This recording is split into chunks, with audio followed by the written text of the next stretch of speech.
Hello friends welcome to study with King Production YouTube channel. दोस्तों, आज की ये वीडियो आपकी आने वाले किसी भी एग्ज़ाम के लिए वेरी इंपॉर्टेंट होने वाली है, क्योंकि इसी एक वीडियो में हम लोग जो है रिमाइंडर साइंस के भौतिक विज्ञान को पढ़ रहे हैं। और ये जो है चैप्टर 7 है, जिसमें हम लोग पढ़ेंगे आज आधुनिक भौतिक यानी कि मॉडर्न फिजिक्स को पढ़ेंगे। तो गाइज़, इससे पहले हम लोगों ने चैप्टर 6 तक के वीडियो को पढ़ लिया था, यानी कि चैप्टर 6 तक कवर कर लिया है भौतिक विज्ञान को, और ये चैप्टर 7 है। तो चलिए शुरू करते हैं। शुरू करने से पहले आपको बता दूं, अगर आप लोगों ने इस चैनल पर पहली बार विजिट किया है तो इस चैनल को सब्सक्राइब करके बेल आइकन को जरूर दबाएं, ताकि जब भी मैं कोई नई वीडियो डालूं तो आपको उसकी नोटिफिकेशन सबसे पहले मिले। तो गाइस, चलिए शुरू कर लेता हूँ इस वीडियो को, ज़्यादा टाइम नहीं। तो चलिए शुरू करते हैं। आज के इस चैप्टर में हम लोग आधुनिक भौतिकी यानी कि मॉडर्न फिजिक्स के संबंधित जितने भी प्रश्न हैं उसको रेज करेंगे और उसे सॉल्व करेंगे। तो आधुनिक भौतिकी यानी कि मॉडर्न फिजिक्स के जो प्रश्न है, देखिए पहला प्रश्न है, देखिए परमाणु के नाभिक में होते हैं। तो परमाणु के नाभिक में क्या होता है? प्रोटॉन और न्यूट्रॉन होता है, या प्रोटॉन व इलेक्ट्रॉन होता है, या प्रोटॉन और इलेक्ट्रॉन होता है, या केवल इलेक्ट्रॉन होता है। तो परमाणु के नाभिक में जो है, यानी कि परमाणु का जो नाभिक होता है यहाँ पर, ये नाभिक में जो है क्या होता है? प्रोटॉन और न्यूट्रॉन उसके नाभिक में रहता है। नेक्स्ट है, न्यूट्रॉन की खोज किसने किया था? तो न्यूट्रॉन की खोज जो है किसने किया था? तो न्यूट्रॉन की खोज जो है चैडविक ने किया था। किसने किया था? चैडविक। ये सब जो प्रश्न है, देखिए ये न्यूट्रॉन की खोज किसने किया था, ये वैज्ञानिक का जो खोज है, ये सब जो है आपका 1 नंबर प्रश्न यहाँ से मिल जाएगा आपको। ये मैक्सिमम टाइम एग्जाम में पूछा जाता है, ठीक है। नेक्स्ट देखिए, निम्न में अस्थायी कण क्या है? तो प्रोटॉन है क्या अस्थायी कण, या इलेक्ट्रॉन है, या न्यूट्रॉन है, या अल्फा कण है? तो देखिए अस्थायी कण जो है वो कौन सा होता है? न्यूट्रॉन होता है। क्या होता है? न्यूट्रॉन जो है एक अस्थायी कण होता है। नेक्स्ट है, नाभिक का आकार जो है कैसा होता है? यानी कि जो परमाणु का नाभिक होता है उसका आकार कैसा होता है? तो उसका आकार जो है 10⁻⁻15 मीटर होता है, यानी कि 1/10⁻15 जो है मीटर होता है इसका, ये नाभिक का आकार होता है। नेक्स्ट है, पॉजिट्रॉन की खोज जो है किसने किया था? तो पॉजिट्रॉन की खोज जो है एंडरसन ने किया था। किसने किया था? एंडरसन ने जो है पॉजिट्रॉन की खोज किया था। नेक्स्ट है, देखिए हाइड्रोजन परमाणु के न्यूक्लियस में प्रोटॉन की संख्या कितनी होती है? तो हाइड्रोजन परमाणु के न्यूक्लियस में प्रोटॉन की संख्या जो है कितना होगा? तो हाइड्रोजन परमाणु के न्यूक्लियस में प्रोटॉन की संख्या जो है कितना होता है? वो उसका संख्या होता है 1। तो हाइड्रोजन परमाणु के न्यूक्लियस में जो है 1 प्रोटॉन उपस्थित रहता है। नेक्स्ट देखिए, इलेक्ट्रॉन की खोज किसने किया था? तो इलेक्ट्रॉन का खोज जो है थॉमसन ने किया था।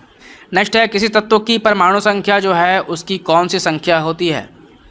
तो किसी तत्व की परमाणु संख्या जो है उसकी नाभिक में इलेक्ट्रॉन की संख्या के बराबर होती है, या नाभिक के में इलेक्ट्रॉन की संख्या होती है, या नाभिक के प्रोटॉन की संख्या होती है, या इनमें से कोई नहीं। तो किसी तत्व का परमाणु संख्या जो है वो क्या होता है? वो उसका नाभिक में प्रोटॉन की संख्या होता है। नेक्स्ट है, परमाणु में प्रोटॉन रहते हैं नाभिक के भीतर, नाभिक के बाहर, या कक्ष में, या नाभिक और कक्ष दोनों पर रहते हैं। तो परमाणु में जो प्रोटॉन होते हैं वो कहाँ रहते हैं? तो परमाणु में जो प्रोटॉन होते हैं वो कहाँ होते हैं? नाभिक के भीतर होते हैं। तो नाभिक के भीतर जो है परमाणु में प्रोटॉन रहते हैं। नेक्स्ट देखिए, इलेक्ट्रॉन का वहन करता है कौन? तो इलेक्ट्रॉन का वहन मतलब इलेक्ट्रॉन जो है कौन सा आवेश को वहन करता है? या एक यूनिट ऋण आवेश है, या एक धन आवेशित है, या 2 यूनिट ऋण आवेशित है, या 2 यूनिट धन आवेशित है? तो इलेक्ट्रॉन जो होता है वो 1 यूनिट ऋण आवेशित होता है, यानी कि ऑप्शन नंबर ए जो है इसका राइट आंसर हो जाएगा। इलेक्ट्रॉन में जो है 1 यूनिट जो है धन आवेशित होता है, यानी कि इलेक्ट्रॉन के जब भी लिखेंगे तो इसका देखिएगा यहाँ पर माइनस रहता है 1। यही जो है 1 यूनिट ऋणात्मक जो है वहन करता है, ऋण आवेश को वहन करता है। नेक्स्ट देखिए, समस्थानिक परमाणुओं में क्या होता है? परमाणु की संख्या समान होती है, या न्यूट्रॉन की संख्या समान होती है, या न्यूक्लियनों की संख्या समान होती है, या इनमें से कोई नहीं। तो समस्थानिक परमाणु जो भी रहते हैं उसमें प्रोटॉन की संख्या जो है उसका समान होता है। नेक्स्ट है, किसी परमाणु नाभिक का आइसोटॉप वह नाभिक है जिसमें जो है क्या होता है? जिसमें न्यूट्रॉन की संख्या वही होती है जो परंतु प्रोटॉन की संख्या भिन्न होती है, या प्रोटॉन की संख्या वही होती है परंतु न्यूट्रॉन की संख्या भिन्न होती है, या प्रोटॉन और न्यूट्रॉन दोनों की संख्या वही होती है, या प्रोटॉन और न्यूट्रॉन दोनों की संख्या भिन्न होती है। तो किसी परमाणु नाभिक का आइसोटोप वह नाभिक है जिसमें जो है प्रोटॉन की संख्या वही रहती है परंतु न्यूट्रॉन की संख्या जो है क्या होती है, भिन्न भिन्न होती है। नेक्स्ट है ऐसे तत्व जिनमें प्रोटॉन की संख्या भिन्न भिन्न हो परंतु जिनकी द्रव्यमान संख्या समान हो उसे क्या कहते हैं। तो ऐसे तत्व जिनमें प्रोटॉन की संख्या भिन्न भिन्न हो परंतु जिनकी द्रव्यमान संख्या समान हो उसे जो है क्या कहेंगे, समभारिक कहेंगे, यानी कि आइसोबार कहते हैं। समभारिक मतलब क्या होता है, आइसोबार। नेक्स्ट है ऐसे परमाणु जिनके परमाणु क्रमांक समान परंतु परमाणु द्रव्यमान जो है भिन्न भिन्न होते हैं वह क्या कहलाते हैं। तो ऐसे परमाणु जिनका क्रमांक जो है समान रहता है परंतु परमाणु द्रव्यमान जो है यानी कि मास जो है वो भिन्न भिन्न होता है उसे जो है समस्थानिक कहते हैं। तो समस्थानिक को जो है हम लोग आइसोटॉप्स कहते हैं। क्या कहते हैं, आइसोटॉप्स कहते हैं।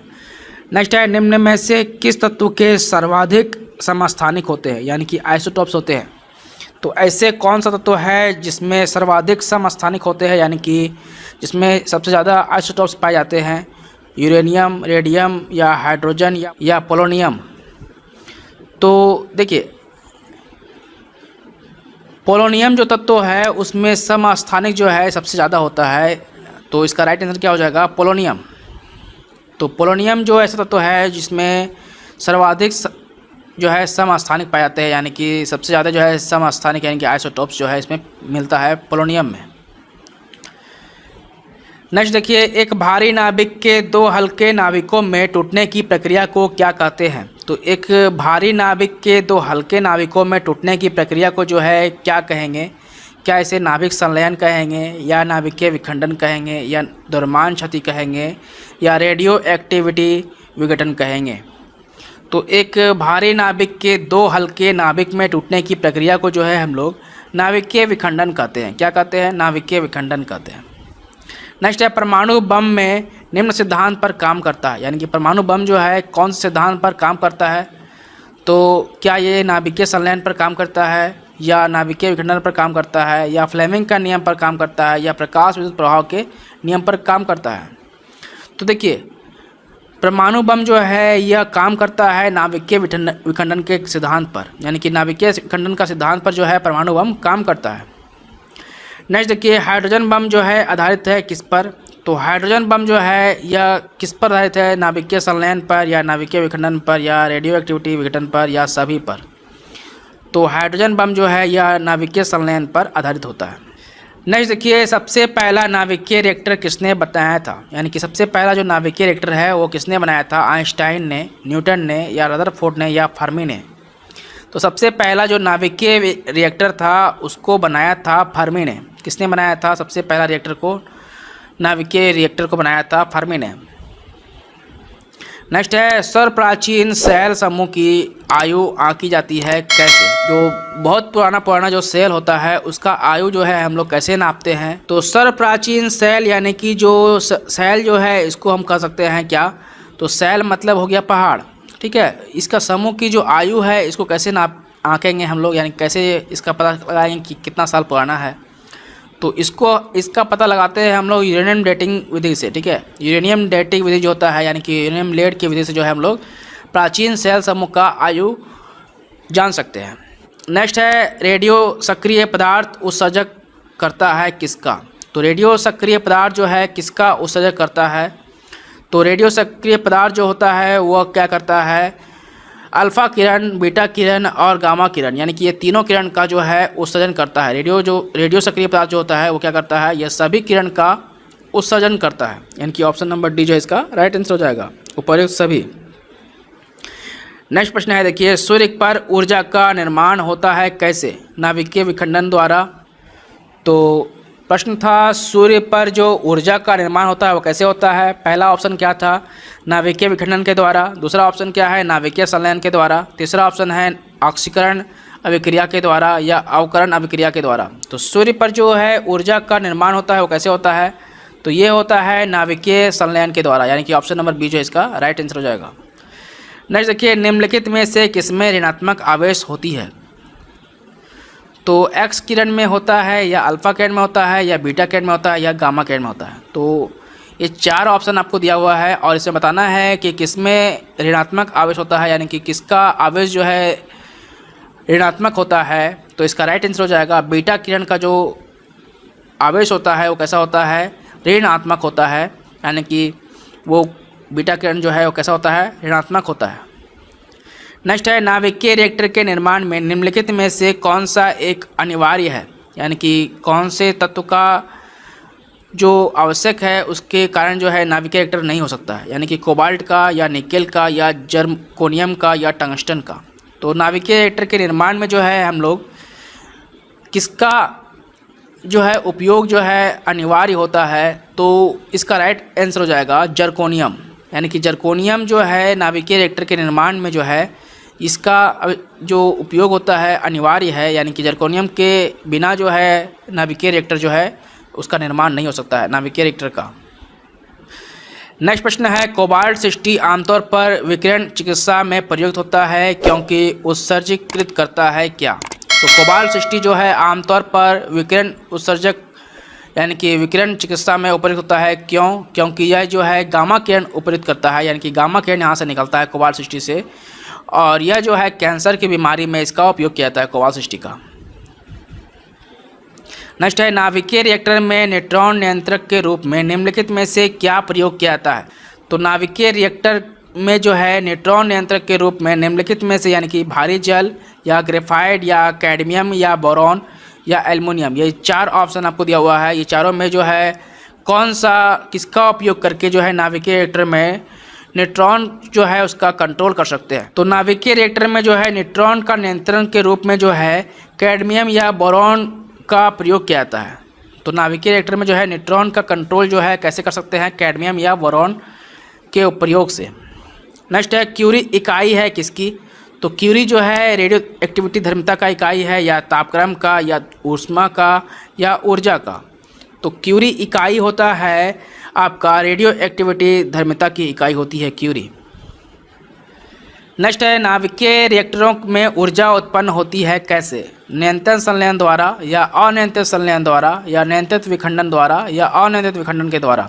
तो नाभिकीय रिएक्टरों में जो ऊर्जा उत्पन्न होता है वो कैसे होता है? तो वो जो ऊर्जा उत्पन्न हो रहा है नाभिकीय रिएक्टरों में वो कैसे होता है? नियंत्रित विखंडन के द्वारा, यानी कि नियंत्रित विखंडन के द्वारा जो है नाभिकीय रिएक्टरों में ऊर्जा उत्पन्न होती है। नेक्स्ट है, रेडियो कार्बन डेटिंग जो है किस चीज़ की उम्र ज्ञात करने के लिए प्रयुक्त किया जाता है? तो रेडियो कार्बन डेटिंग विधि जो है इसके द्वारा जो है हम लोग जीवाश्मों का जो उम्र है उसका उम्र ज्ञात कर सकते हैं। जीवाश्म जितने भी होते हैं उसको उम्र कैसे ज्ञात कर सकते हैं? C14 होता है जिसके द्वारा, यानी कि कार्बन डेटिंग के द्वारा, यानी कि कार्बन 14 के द्वारा जो है कार्बन डेटिंग के द्वारा जीवाश्मों की उम्र ज्ञात कर सकते हैं।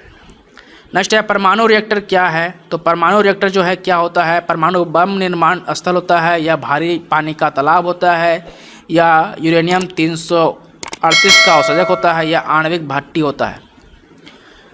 तो परमाणु जो है परमाणु रिएक्टर यह एक आणविक भट्टी होती है। क्या होती है? परमाणु रिएक्टर जो है क्या है? एक आणविक भट्टी है।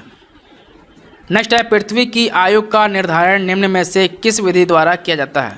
तो पृथ्वी का अगर आयु का हम लोग निर्धारण करेंगे, पृथ्वी कितना साल पुराना है, तो इसके लिए जो है हम लोग क्या करेंगे? यूरेनियम विधि के द्वारा जो है इसका आयु हम लोग निर्धारित कर सकते हैं।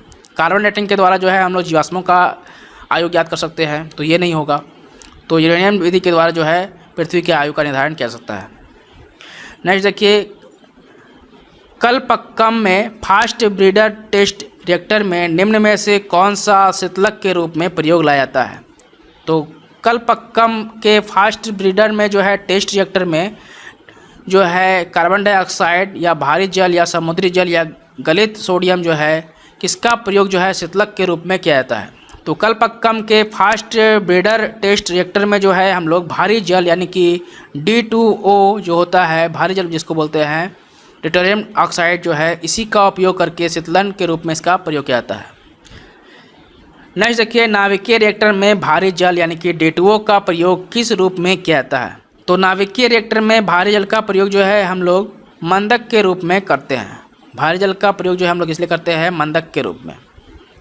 नेक्स्ट है, एक प्रकाश विद्युत सेल परिवर्तित करता है क्या? प्रकाश ऊर्जा को ऊष्मा ऊर्जा में, या प्रकाश ऊर्जा को ध्वनि ऊर्जा में, या प्रकाश ऊर्जा को विद्युत ऊर्जा में, या विद्युत ऊर्जा को प्रकाश ऊर्जा में। तो एक प्रकाश विद्युत सेल जो है, यानी कि एक प्रकाश विद्युत सेल जो होता है वो कैसा करता है, वो क्या करता है, तो क्या परिवर्तित करता है? तो एक प्रकाश विद्युत सेल जो होता है वह प्रकाश ऊर्जा को जो है विद्युत ऊर्जा में परिवर्तित करता है। तो यहाँ से साफा साफा दिख रहा है प्रकाश विद्युत सेल, यानी कि प्रकाश को जो है प्रकाश ऊर्जा को विद्युत ऊर्जा में परिवर्तित करेगा, जो उसी को कहेंगे प्रकाश विद्युत सेल। नेक्स्ट है, कुलिज नलिका का प्रयोग क्या उत्पन्न करने के लिए किया जाता है? तो कुलिज नलिका का प्रयोग जो है हम लोग किस के लिए करते हैं? रेडियो तरंगों के लिए करते हैं, या सूक्ष्म तरंग के लिए करते हैं, या एक्स किरण के लिए करते हैं, या गामा किरण के लिए करते हैं? तो कुलिज नलिका का प्रयोग जो है हम लोग एक्स किरण के लिए करते हैं, यानी कि एक्स किरण उत्पन्न करने के लिए जो हम लोग कुलिज नलिका का प्रयोग करते हैं। नेक्स्ट है, एक्स किरण किसको पार नहीं कर सकती है? तो एक्स किरण जो है लकड़ी को पार नहीं कर सकती है, या अस्थि को पार नहीं कर सकती है, या मांस को पार नहीं कर सकती है, या त्वचा को। तो एक्स किरण जो है यह अस्थि को पार नहीं कर सकती है, यानी कि हड्डी को जो है वो पार करके नहीं, आर पार नहीं हो सकती है। वो त्वचा को पार कर सकती है, मांस को पार कर सकती है, ठीक है। तो एक्स किरण जो है कहाँ पर नहीं कर सकता है? तो अस्थि को पार नहीं कर सकता है। नेक्स्ट है, नव आविष्कृत उच्च ताप अतिचालक कौन है? तो नव आविष्कृत उच्च ताप अतिचालक जो है वो कौन होता है? तो वह जो है सेलेनियम ऑक्साइड को जो है नव आविष्कृत उच्च ताप अतिचालक होता है इसका। नेक्स्ट है, डायोड से धारा कितनी दिशाओं में बहती है? तो डायोड जो होता है उससे धारा जो है कितनी दिशाओं में बहती है? क्या वह एक दिशा में बहती है, या दोनों दिशाओं में बहती है, या उपयुक्त में से कोई नहीं, या डायोड से धारा प्रवाहित नहीं होती है? तो डायोड से धारा जो है कितनी दिशा में निकलता है, यानी कि कितने दिशा में निकलता है? तो डायोड से जो धारा निकलता है वह एक दिशा में निकलता है। नेक्स्ट है, सिलिकॉन क्या है? सिलिकॉन एक कंडक्टर है, या सेमी कंडक्टर है, या इंसुलेटर है, या इनमें से कोई नहीं? तो सिलिकॉन जो है क्या होता है? तो सिलिकॉन जो है एक सेमी कंडक्टर होता है। क्या होता है? सेमी कंडक्टर होता है। नेक्स्ट देखिए, ट्रांजिस्टर के समिचरण में किस वस्तु का प्रयोग होता है? तो ट्रांजिस्टर के समिचरण में जो है हम लोग सिलिकॉन धातु का, यानी कि सिलिकॉन वस्तु का प्रयोग किया जाता है।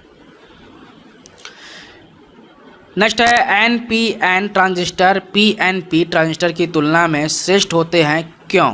तो NPN ट्रांजिस्टर जो होता है PNP ट्रांजिस्टर की तुलना में श्रेष्ठ होता है क्यों? क्योंकि यह सस्ते होते हैं, क्या इसमें ऊर्जा क्षय कम होती है, या इसमें इलेक्ट्रॉनों का प्रवाह अधिक होता है, या इसमें ताप सहन करने की क्षमता अधिक होती है? तो NPN ट्रांजिस्टर जो है PNP ट्रांजिस्टर की तुलना में श्रेष्ठ होता है क्यों? क्योंकि इसमें जो है इलेक्ट्रॉन का प्रवाह अधिक होता है। नेक्स्ट है, निम्न में से कौन सा धातु अर्धचालक की तरह ट्रांजिस्टर में प्रयोग होती है? तो क्या वो धातु तांबा है, क्या वो जर्मेनियम है, या ग्रेफाइट है, या चांदी है? तो ये चार जो धातु दिया हुआ है, तांबा, जर्मेनियम, ग्रेफाइट या चांदी, ये धातु जो है चारों में से कौन जो है ऐसा जो है अर्धचालक की तरह ट्रांजिस्टर में प्रयोग होता है? तो इसका राइट आंसर हो जाएगा जर्मेनियम जो धातु होता है यह अर्धचालक की तरह ट्रांजिस्टर में प्रयोग होती है। नेक्स्ट है, एक टीवी सेट को चलाने के लिए निम्नलिखित में से किस एक को टीवी रिमोट नियंत्रण इकाई द्वारा प्रयोग किया जाता है? तो एक टीवी सेट को चलाने के लिए जो है निम्नलिखित में से, यानी कि प्रकाश किरण, या ध्वनि तरंग, या रेडियो तरंग, या सूक्ष्म तरंग है, तो ये कौन सा तरंग जो है रिमोट के इकाई के द्वारा प्रयोग होता है? तो एक टीवी सेट को चलाने के लिए जो है हम लोग सूक्ष्म तरंग जो है, यानी कि इंफ्रारेड बोलते हैं इसे, सूक्ष्म किरण को, और इसी के द्वारा जो है या इंफ्रारेड के द्वारा ही या टीवी का रिमोट जो है कंट्रोल किया जाता है। यानी कि टीवी का रिमोट में जो है इंफ्रारेड लगा रहता है, सामने में देखिएगा एक ऐसे करके बत्ती रहता है, और वहाँ से निकलता है इंफ्रारेड, और उसी के द्वारा जो है सूक्ष्म किरण रहता है तरंग, उसी के द्वारा जो है टीवी का रिमोट जो है कंट्रोल करता है। नेक्स्ट है, दूरदर्शन के संकेत एक निश्चित दूरी के बाद नहीं मिल सकते हैं क्यों? तो दूरदर्शन का जो संकेत है एक निश्चित दूरी के बाद नहीं मिल पाता है क्यों? क्योंकि संकेत दुर्लभ होता है, या एंटीना दुर्लभ होता है, या वायु संकेतों को जो है शोषित कर लेती है, या पृथ्वी की सतह वक्राकार है इसीलिए। तो दूरदर्शन के संकेत का निश्चित दूरी के बाद जो है नहीं मिल पाता क्यों? क्योंकि जो है पृथ्वी की सतह जो है वक्राकार है इसीलिए।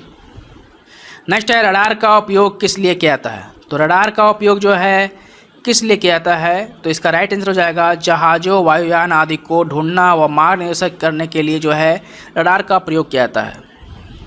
नेक्स्ट है त्रिविमीय चित्र यानी कि 3 डायमेंशन चित्र किसके द्वारा लिया जाता है। तो त्रिविमीय चित्र जो होता है यानी कि 3D डायमेंशन जो छवि होता है यह लिया जाता है होलोग्राफी के द्वारा। होलोग्राफी के द्वारा जो है 3 डायमेंशन चित्र लिया जा सकता है। नेक्स्ट है लेज़र बीमा का उपयोग होता है कहाँ पर, कैंसर चिकित्सा में या हृदय की चिकित्सा में या आँख की चिकित्सा में या गुर्दे की चिकित्सा में। तो लेज़र बीमा का उपयोग जो है हम लोग गुर्दे की चिकित्सा में करते हैं, यानी कि जो किडनी होता है किडनी की चिकित्सा में जो है हम लोग लेज़र बीमा का उपयोग करते हैं। नेक्स्ट है लेज़र किरण होती है क्या, केवल एक रंग की या 2 रंग की या 7 रंगों की या इनमें से कोई नहीं। तो लेज़र किरण जो है केवल एक रंग की होती है। नेक्स्ट है बिना शल्य चिकित्सा के पथरी का इलाज किया जाता है एक्सरे के द्वारा या फ्लोरोस्कोपी के द्वारा या लेज़र के द्वारा या अल्ट्रासाउंड के द्वारा। तो बिना शल्य चिकित्सा के पथरी का इलाज जो है हम लोग कैसे कर सकते हैं, तो बिना शल्य चिकित्सा के पथरी का इलाज जो है हम लोग लेज़र के द्वारा किया सकता है, यानी कि लेज़र के द्वारा जो है हम लोग पत्थर को गला करके उसे निकाल सकते हैं। ठीक है, तो बिना शल्य चिकित्सा के पथरी जो होता है इसके लिए जो है लेज़र का इलाज किया जाता है, लेज़र के द्वारा जो है ये इलाज किया जाता है। नेक्स्ट है विद्युत उत्पन्न करने के लिए कौन सी धातु का उपयोग होता है। तो विद्युत उत्पन्न करने के लिए जो है हम लोग किसका उपयोग करते हैं, कौन सा धातु का, यूरेनियम का, लोहा का, तांबा का या एल्युमिनियम का। तो विद्युत उत्पन्न करने के लिए जो है हम लोग यूरेनियम धातु का उपयोग करते हैं। किसका उपयोग करते हैं, यूरेनियम धातु का। नेक्स्ट है देखिए एकीकृत परिपथ में प्रयुक्त अर्धचालक चिप किसकी बनी होती है। तो इससे पहले भी हम लोगों ने पढ़ा था एकीकृत परिपथ प्रयुक्त अर्धचालक जो होता है इसमें जो चिप होता है यह बना होता है किसका, सिलिकॉन का बना होता है। किसका बना होता है, सिलिकॉन का, यानी कि एकीकृत परिपथ जो होता है उसमें अर्धचालक का जो चिप होता है वह सिलिकॉन का बना होता है। नेक्स्ट है देखिए निम्न ताप इंजनों यानी कि क्रायोजेनिक इंजन का अनुप्रयोग किया जाता है किस में, रॉकेट में, परमाणु भट्टी में या तुषार युक्त प्रशिक्षकों में या अतिचालक विषयक अनुसंधानों में। तो निम्न ताप इंजन यानी कि क्रायोजेनिक इंजन जो होता है इसका अनुप्रयोग किया जाता है रॉकेट में। किस में किया जाता है, रॉकेट में। नेक्स्ट है देखिए एक फोटो सेल में प्रकाश ऊर्जा को परिवर्तित किया जाता है किस ऊर्जा में, स्थितिज ऊर्जा में या रासायनिक ऊर्जा में या ऊष्मा ऊर्जा में या विद्युत ऊर्जा में। तो एक फोटो सेल में जो है प्रकाश ऊर्जा को परिवर्तित किया जाता है विद्युत ऊर्जा में। किसमें परिवर्तित किया जाता है, एक फोटो सेल को प्रकाश ऊर्जा, एक फोटो सेल में जो है प्रकाश ऊर्जा को विद्युत ऊर्जा में परिवर्तित किया जाता है। नेक्स्ट है पहले तापयनिक बल्ब का आविष्कार किसने किया था, यानी कि पहले जो तापयनिक बल्ब थे उसका आविष्कार सबसे पहले किसने किया था। तो इसका राइट आंसर हो जाएगा J.A. फ्लेमिंग